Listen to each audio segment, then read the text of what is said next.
ಧನುರ್ಮಾಸ ಅಂತ ಹೇಳಿದ್ರೆ ಒಂದು ವಿಶೇಷವಾದ ಮಾಸ. ಈ ಒಂದು ಮಾಸದಲ್ಲಿ ಭಗವಾನ್ ವಿಷ್ಣು ಅವರ ಕೃಪೆ ಹಾಗೆ ಮಹಾಲಕ್ಷ್ಮಿ ಕೃಪೆ ನಮಗೆ ದೊರೆಯುತ್ತೆ. ಹಾಗೆ ಶನಿ ಕಾಟ, ಶನಿ ದೋಷ ಅಥವಾ ಸಾಡೆ ಸಾತ್ ದೋಷದಿಂದ ಏನಾದರೂ ನಮ್ಮ ಜೀವನದಲ್ಲಿ ತುಂಬ ಅಂತರ ನಾವು ನೋವು, ಅವಮಾನ ಆ ರೀತಿ ಎಲ್ಲ ನಾವು ಅನುಭವಿಸ್ತಾ ಇದ್ರೆ ಅದೆಲ್ಲವನ್ನು ಕೂಡ ಪರಿಹಾರ ಮಾಡ್ಕೊಳ್ಳೋವಂಥ ಟೈಮ್ ಅಂದರೆ ಧನುರ್ಮಾಸದಲ್ಲಿ. ಅದು ಹೇಗೆಲ್ಲ ಆಚರಣೆ ಮಾಡಬೇಕು ಅನ್ನೋದೆಲ್ಲ ನಾನು ಹಿಂದಿನ ವಿಡಿಯೋಗಳಲ್ಲಿ ಹಾಕಿದ್ದೀನಿ, ಆಸಕ್ತಿ ಇರೋರು ಚೆಕ್ ಮಾಡಿ. ಹಾಗೆ ಈ ಧನುರ್ಮಾಸದಲ್ಲಿ ನಾನು ಒಂದು 5 ವಸ್ತುಗಳು ಹೇಳ್ತೀನಿ. ಆ 5 ವಸ್ತುಗಳನ್ನು ಈ ಒಂದು ಧನುರ್ಮಾಸ ಮುಗಿಯೋದ್ರ ಒಳಗಾಗಿ ಅಂದರೆ ಸಂಕ್ರಮಣ ಮುಗಿಯೋದ್ರ ಒಳಗಾಗಿ ನೀವು ಆ ಒಂದು 5 ವಸ್ತುಗಳನ್ನು ನಿಮ್ಮ ಮನೆಗೆ ತಂದು ಇಟ್ಕೊಳ್ಳಿ. ಆಗ ಆ ವಸ್ತುಗಳು ಮನೆಗೆ ಬಂದ ನಂತರ ಮನೆಯಲ್ಲಿ ಸುಖ, ಶಾಂತಿ, ನೆಮ್ಮದಿ, ಸಮೃದ್ಧಿ ಎಲ್ಲವೂ ಹೆಚ್ಚುತ್ತಾ ಹೋಗುತ್ತೆ. ನಿಜಕ್ಕೂ ಒಂದು ಕುಟುಂಬಕ್ಕೆ ಒಂದು ರಕ್ಷಣೆ ಆಗುತ್ತೆ. ಒಂದು ಆರ್ಥಿಕ ಸಮಸ್ಯೆ ಆಗಿರ್ಬೋದು, ಆರೋಗ್ಯ ಸಮಸ್ಯೆ ಆಗಿರ್ಬೋದು, ಏನೇ ಒಂದು ಸಣ್ಣ ಪುಟ್ಟ ದೋಷಗಳು ಇದ್ದರೂ ಕೂಡ ಮನೆಯಲ್ಲಿ, ಹಾಗೆ ವಾಸ್ತು ದೋಷಗಳಿರ್ಬೋದು, ಅವೆಲ್ಲವೂ ಕೂಡ ಪರಿಹಾರ ಆಗುತ್ತೆ ಅಂತ ಹೇಳ್ಬೋದು. ಹಾಗೆ ಈಗ ನಾ ಹೇಳೋ 5 ವಸ್ತುಗಳು ಒಂದೇ ಸಲಿಗೆ ತರಬೇಕಾ, ಒಂದೇ ದಿನ ತರಬೇಕಾ ಅಂತ ಹೇಳಿದ್ರೆ ಖಂಡಿತ ಆ ಥರ ಎಲ್ಲ ಏನೂ ಇಲ್ಲ.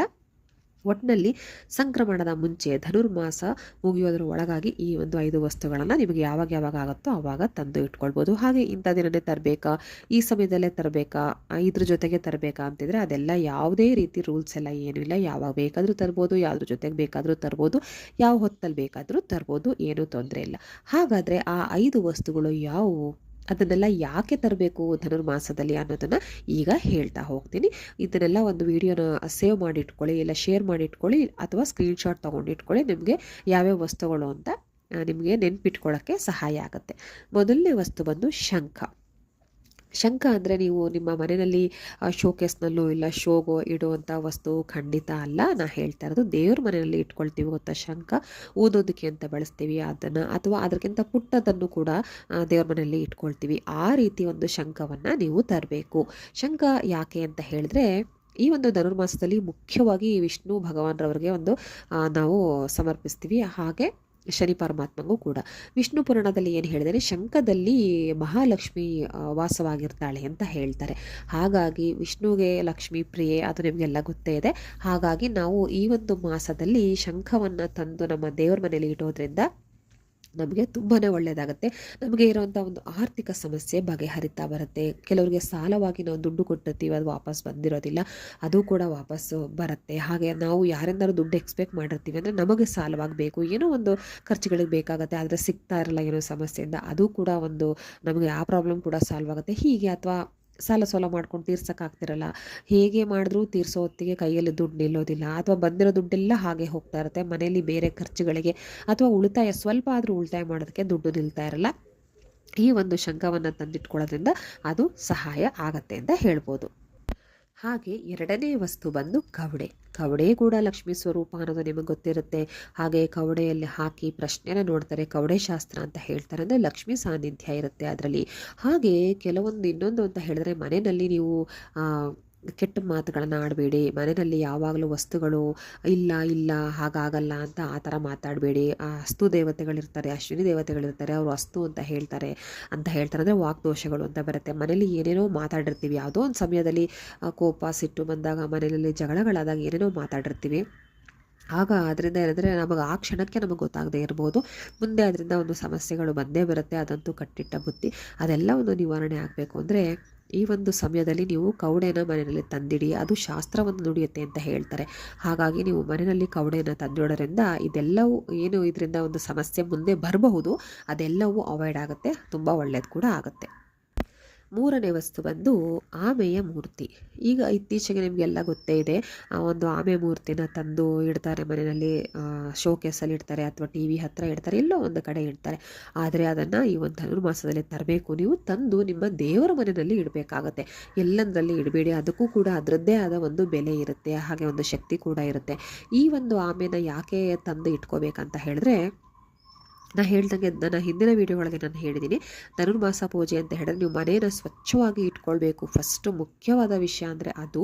ಅದಾದ ನಂತರ ಇವೆಲ್ಲವೂ ಮುಖ್ಯ ಆಗುತ್ತೆ ಅಂತ ಹೇಳಿದ್ದೀನಿ, ಪೂಜೆ ಪುನಸ್ಕಾರಗಳೆಲ್ಲ. ಅದೇ ರೀತಿ ಮನೆಯಲ್ಲಿ ನಮಗೆ ಗೊತ್ತಿಲ್ಲದೆ ಸಣ್ಣ ಪುಟ್ಟ ವಾಸ್ತು ದೋಷಗಳು ಇದ್ದೇ ಇರುತ್ತೆ. ನೀವು ಸ್ವಂತ ಮನೆನ ಕಟ್ಟಿಸ್ಕೊಂಡು ನಿಮಗೆ ಹೇಗೆ ಬೇಕೋ ಹಾಗೆ ಕಟ್ಟಿಸ್ಕೊಂಡು ವಾಸ್ತು ಪ್ರಕಾರವಾಗಿ ಯಾವ್ಯಾವ ದಿಕ್ಕುಗಳಲ್ಲಿ ಯಾವ್ಯಾವ ಒಂದು ಜಾಗ ಬರಬೇಕಂತ ನೋಡಿ ಅದೇ ಪ್ರಕಾರವಾಗಿ ಮನೆನ ಕಟ್ಕೊಂಡು ನೀವು ವಾಸ ಮಾಡ್ತಾ ಇರ್ತೀರಾ ಅಂತ ಇಟ್ಕೊಳ್ಳಿ. ನಿಮ್ಮ ಮನಸ್ಸಲ್ಲಿ ಏನೂ ವಾಸ್ತು ದೋಷ ಇರೋದಿಲ್ಲ ಅಂತ ಅಲ್ವಾ. ಆದರೆ ಆ ನೆಲ ಅಂತ ಏನಿರುತ್ತೆ, ಆ ಜಾಗ ಅಂತ ಏನಿರುತ್ತೆ, ಅದರಲ್ಲಿ ಬೇಕಾದಷ್ಟು ಒಂದು ಕರ್ಮಗಳು ನಡೆದಿರುತ್ತೆ, ಏನೋ ಕೆಟ್ಟ ಕೆಲಸಗಳಾಗಿರುತ್ತೆ, ನಾಗರ ಹಾವಿನ ನಡೆಗಳಿರುತ್ತೆ, ಅದೆಲ್ಲ ಇರುತ್ತೆ. ಏನೋ ಒಂದು ದೋಷಗಳಿರುತ್ತೆ, ಯಾವುದೋ ಒಂದು ಹುತ್ತವನ್ನು ಕೆಡವಿರ್ತೀವಿ, ಯಾವುದೋ ಒಂದು ದೈವಶಕ್ತಿ ಇರೋ ಮರವನ್ನು ಕೆಡವಿರ್ತೀವಿ, ನಮಗದು ಗೊತ್ತಿರೋದಿಲ್ಲ. ಅಂದರೆ ಮುಂಚೆ ಏನಿತ್ತು ಆ ಜಾಗದಲ್ಲಿ ಅನ್ನೋದು ಮಾತ್ರ ನಾವು ನೋಡಿರ್ತೀವಿ, ಅದಕ್ಕೂ ಮುಂಚೆ ಏನಿತ್ತು ತುಂಬ ಹಿಂದೆ ಅಂತ ನಮಗೆ ಗೊತ್ತಿರೋದಿಲ್ಲ. ಇದರಿಂದ ಎಲ್ಲ ನಮಗೆ ವಾಸ್ತು ದೋಷಗಳು ಬಂದಿರುತ್ತೆ ಸ್ವಂತ ಮನೆ ವಿಚಾರಕ್ಕೆ ಬಂದಾಗ. ಹಾಗೆ ಇನ್ನು ಬಾಡಿಗೆ ಮನೆಗಳು ಅಥವಾ ನಾವು ಲೀಸಿಗೆ ಹಾಕ್ಸ್ಕೊಂಡಿರ್ತೀವಿ, ಆ ಥರ ಅದಂತೂ ನಮಗೆ ಖಂಡಿತವಾಗ್ಲೂ ಗೊತ್ತಿರಲ್ಲ. ಮನೆ ನೋಡೋಕ್ಕೆ ಚೆನ್ನಾಗಿದೆ ಅಥವಾ ನಮ್ಮ ಅನುಕೂಲಕ್ಕಿದೆ ಅಂತ ಹೇಳಿದ್ರೆ ನಾವು ಆ ಮನೆಗೆ ಹೋಗಿರ್ತೀವಿ, ಅದು ಸರ್ವೇ ಸಾಮಾನ್ಯ ಕೂಡ. ಸೊ ಹಾಗಾಗಿ ನೀವು ವಾಸ್ತು ದೋಷ ಇದ್ದಾಗ ಅದನ್ನು ನಿಮ್ಮ ಮನೆಯಲ್ಲಿ ತುಂಬ ನಿಮಗೆ ಆರ್ಥಿಕ ಸಮಸ್ಯೆ ಕಾಡ್ತಿರುತ್ತೆ, ಮಾನಸಿಕವಾಗಿ ಏನೋ ಒಂದು ಹಿಂಸೆ ಆಗ್ತಿರುತ್ತೆ, ಗಂಡ ಹೆಂಡತಿ ಸಂಬಂಧ ಚೆನ್ನಾಗಿರೋದಿಲ್ಲ, ಮಕ್ಕಳಿಗೂ ವಿದ್ಯಾಭ್ಯಾಸ ಚೆನ್ನಾಗಿ ಹತ್ತುತ್ತಾ ಇರಲ್ಲ, ಇವೆಲ್ಲ ಸಮಸ್ಯೆಗಳಿದ್ದಾಗ ವಾಸ್ತುದೋಷ ಇದೆ ಅಂತ ಗೊತ್ತಾಗುತ್ತೆ. ಹಾಗಾಗಿ ಈ ಒಂದು ನೀವು ಆಮೆ ಮೂರ್ತಿಯನ್ನು ತಂದು ದೇವ್ರ ಮನೇಲಿ ಇಟ್ಟು ಪೂಜೆ ಮಾಡೋದ್ರಿಂದ ಮನೆಯಲ್ಲಿ ಸಣ್ಣ ಪುಟ್ಟ ವಾಸ್ತು ದೋಷಗಳಿದ್ರೂ ಕೂಡ ಅದೆಲ್ಲವೂ ಕೂಡ ಬಗೆಹರಿಯುತ್ತೆ. ಹಾಗಾಗಿ ಈ ಒಂದು ಆಮೆ ಮೂರ್ತಿನ ಕೂಡ ತಂದು ಮನೆಯಲ್ಲಿ ಇಟ್ಕೊಳ್ಳಿ. ಹಾಗೆ 4ನೇ ವಸ್ತು ಅಂತ ಹೇಳಿದ್ರೆ ಗೋಮತಿ ಚಕ್ರ. ಇದು ಸಾಮಾನ್ಯವಾಗಿ ಎಲ್ರಿಗೂ ಗೊತ್ತಿರುತ್ತೆ. ಹಾಗೆ ಇದು ಗ್ರಂಥಿಗೆ ಅಂಗಡಿನಲ್ಲಿ ಸಿಗುತ್ತೆ. ಇದು ಮುಂಚೆ ಎಲ್ಲ ಕಡೆ ಇರಲಿಲ್ಲ, ಅಂದರೆ ಎಲ್ಲರ ಮನೆಯಲ್ಲೂ ಇದನ್ನು ಇಟ್ಕೊಳ್ತಾ ಇರಲಿಲ್ಲ. ಬರೀ ದೇವಸ್ಥಾನಗಳಲ್ಲಿ ಕ್ಷೇತ್ರಗಳಲ್ಲಿ ಮಾತ್ರ ಇಟ್ಕೊಳ್ತಾ ಇದ್ರು, ಅಥವಾ ಈ ಪ್ರಶ್ನೆ ನೋಡ್ತಾರೆ ಅಥವಾ ಶಾಸ್ತ್ರ ಹೇಳ್ತಾರೆ ಅಂತ ಹೇಳ್ತಾರಲ್ಲ ಅವ್ರ ಹತ್ರ ಇಟ್ಕೊಳ್ತಾ ಇದ್ರು, ಅಥವಾ ಪುರೋಹಿತರ ಹತ್ರ ಇರ್ತಾ ಇತ್ತು. ಈಗ ಇದನ್ನು ಮನೆಗಳಲ್ಲೂ ಇಟ್ಕೊಳ್ಬೋದು, ಏನೂ ತೊಂದರೆ ಇಲ್ಲ. ಅದು ಕೂಡ ಲಕ್ಷ್ಮೀ ಸ್ವರೂಪ ಅಂತ ಹೇಳಲಾಗುತ್ತೆ. ಹಾಗೆ ಮನೆಯಲ್ಲಿ ಏನೇ ಒಂದು ಕಷ್ಟ ಕಾರ್ಪಣ್ಯಗಳು ಬರ್ತಾ ಇರುತ್ತೆ, ಎಲ್ಲದಕ್ಕೂ ಕೂಡ ಇದು ತುಂಬ ಸಹಾಯ ಮಾಡುತ್ತೆ, ಅದೆಲ್ಲ ಪರಿಹಾರ ಮಾಡ್ಕೊಳ್ಳೋದಕ್ಕೆ. ಹಾಗೆ ಕಳಸದಲ್ಲಿ ಕೂಡ ಇದನ್ನು ಹಾಕಿಡ್ತಾರೆ, ಅಕ್ಕಿನಲ್ಲಿ ಹಾಕಿಡ್ತಾರೆ. ಮನೆಯ ಬೀರು ಅಂತ ಏನಿರುತ್ತೆ, ಲಾಕರ್ ಅಂತ ಏನು ಹೇಳ್ತೀವಿ ದುಡ್ಡಿದ್ದು, ಅಲ್ಲೂ ಕೂಡ ಇದನ್ನು ಇಡ್ತಾರೆ. ಹಾಗೆ ದೇವ್ರ ಮನೆಯಲ್ಲಂತೂ ಖಂಡಿತ ಇಟ್ಟರೆ ತುಂಬ ಒಳ್ಳೆಯದು. ಅದ್ರ ಜೊತೆಗೆ ಸ್ವಲ್ಪ ಅಕ್ಷತೆಯನ್ನು ಹಾಕಿಟ್ರಂತೂ ತುಂಬಾ ಒಳ್ಳೆಯದು ಅಂತ ಹೇಳ್ತಾರೆ. ಇದ್ರ ಬಗ್ಗೆ ನಾನು ಮತ್ತೆ ಡೀಟೇಲ್ ಆಗಿ ವಿಡಿಯೋನ ಮಾಡಿ ಹಾಕ್ತೀನಿ. ಈಗ ಸದ್ಯಕ್ಕೆ ಇಷ್ಟನ್ನು ಮಾತ್ರ ಹೇಳಿದ್ದೀನಿ. ಸೊ ಗೋಮತಿ ಚಕ್ರನ ಕೂಡ ನೀವು ತಂದು ಮನೆಯಲ್ಲಿ ಇಟ್ಕೊಳ್ಳಿ ಧನುರ್ಮಾಸ ಮುಗಿದ್ರೊಳಗಡೆ. ಅದು ಕೂಡ ನಿಮ್ಮ ಮನೆಯ ನೆಮ್ಮದಿ ಶಾಂತಿ ಏನಿರುತ್ತೆ ಅದೆಲ್ಲವನ್ನು ಕಾಪಾಡುತ್ತೆ.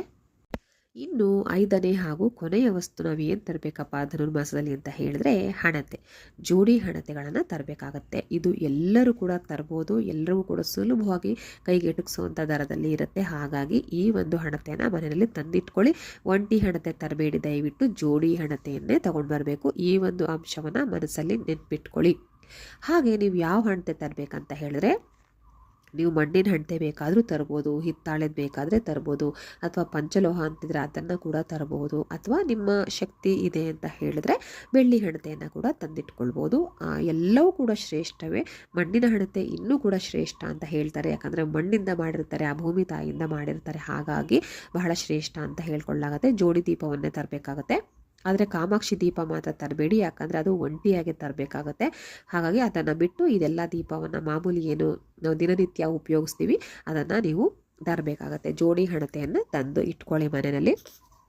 ಹಾಗೆ ಈ ಹಣತೆ ಅಂತ ಹೇಳಿದ್ರೆ ಅದರಲ್ಲಿ ನಾವು ದೀಪವನ್ನು ಹಚ್ತೀವಿ, ಅದ್ರ ಜೊತೆಗೆ ಬತ್ತಿ ಮತ್ತು ಹತ್ತಿ ಕೂಡ ತಂದರೆ ಒಳ್ಳೆಯದು. ನೀವು ಮಣ್ಣಿನ ಹಣತೆ ತಂದರೆ ಬತ್ತಿ ಮತ್ತು ಎಣ್ಣೆನ ತೊಗೊಂಡು ಬನ್ನಿ, ಬೇರೆ ತೊಗೊಂಡು ಬಂದರೆ ತರೋದು ಬೇಡ, ಮನೇಲಿರೋದೇ ಹಾಕಬೇಕಾಗತ್ತೆ, ಏನೂ ಸಮಸ್ಯೆ ಇಲ್ಲ.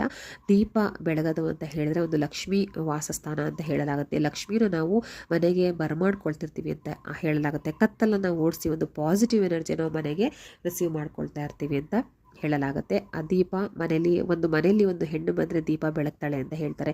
ಮನೆಯಲ್ಲಿ ಹೆಣ್ಣು ದಿಕ್ಕಿಲ್ಲ ದೀಪ ಬೆಳಗೋದಕ್ಕೆ ಅಂತ ಹೇಳ್ತಾರೆ. ಹಾಗೆ ದೀಪ ಎಷ್ಟು ಮುಖ್ಯ ಅಂತ ನಾನು ಹೇಳ್ತಾ ಇದ್ದೀನಿ.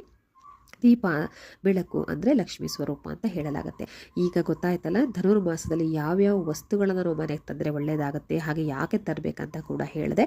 ಸೊ ನಾ ಹೇಳಿದ ಹಾಗೆ ಇಷ್ಟು ವಸ್ತುಗಳನ್ನು ಮನೆಯಲ್ಲೇ ತಂದು ಇಟ್ಕೊಳ್ಳಿ. ಶಂಖ, ಕೌಡೆ, ಆಮೆ ಮೂರ್ತಿ, ಗೋಮತಿ ಚಕ್ರ, ಹಾಗೆ ಜೋಡಿ ಹಣತೆಗಳು, ಇದನ್ನು ತಪ್ಪದೆ ಎಲ್ಲರೂ ಧನುರ್ಮಾಸ ಮುಗಿಯೋದ್ರ ಒಳಗಾಗಿ ತಂದಿಟ್ಕೊಳ್ಳಿ. ನಿಮ್ಮ ಮನೆಯಲ್ಲಿ ಶಾಂತಿ, ಸುಖ, ಸಮೃದ್ಧಿ, ನೆಮ್ಮದಿ ಎಲ್ಲವನ್ನು ಆ ತಾಯಿ, ಆ ವಿಷ್ಣು ಭಗವಾನ್ ನಿಮಗೆ ನೀಡಲಿ.